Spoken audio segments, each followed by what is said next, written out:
Mirai movie నుంచి మంచు మనోజ్ అన్న birthday సందర్భంగా చిన్న గ్లింపును రిలీజ్ చేశారు. ఇందులో మనోజ్ అన్న లుక్ చాలా బాగుంది. సినిమా గ్రాఫిక్స్ మాత్రం హాలీవుడ్ రేంజ్ లో అనిపిస్తుంది. ఈ మూవీకి డైరెక్టర్ కార్తీక్ ఘట్టమనేని. ఈయన చాలా మూవీస్ కి ఎడిటర్ గా సినిమాటోగ్రఫర్ గా పనిచేశాడు. అందుకే కావచ్చు సినిమా విఎఫ్ఎక్స్ అండ్ అవుట్పుట్ ఇంత మంచిగా భారీ బడ్జెట్ ఫిలిం లా అనిపిస్తుంది. కొంతమంది ఉంటారు 500 కోట్ల బడ్జెట్ పెడతారు, సినిమాని ఎందుకు తీస్తారో అర్థం కాదు. మంచు మనోజ్ అన్న మూవీస్ తీయక చాలా సంవత్సరాలు అవుతుంది. మనోజ్ అన్న హీరోగా నటించిన లాస్ట్ ఫిలిం ఒక్కడు మిగిలాడు 2017లో రిలీజ్ అయింది. అంటే దాదాపు 6 years పైనే అవుతుంది. మిరాయ్ మూవీలో మనోజ్ అన్న విలన్ గా నటిస్తున్నాడు. విలన్ గా అంటే పూర్తి విలన్ అని కాదు, యాంటీ అగెనిస్ట్ లాగా. ఈ మూవీ స్టోరీ గురించి నేను ఆల్రెడీ గ్లింప్స్ రిలీజ్ అయినప్పుడు ఒక వీడియో చేశాను. ఈ వీడియో లేట్ అయింది, సారీ ఫర్ దట్. స్టోరీ విషయానికి వస్తే అశోక చక్రవర్తి కాలం నాటి బుక్ ని రక్షించడానికి 9 మంది యోధులు ఉంటారు.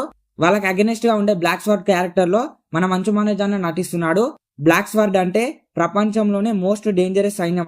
నిన్న జరిగిన ఈవెంట్ లో ఈ మూవీ పార్ట్ 1, పార్ట్ 2 లాగా రాబోతుందని మంచు మనోజ్ గారు చెప్పారు.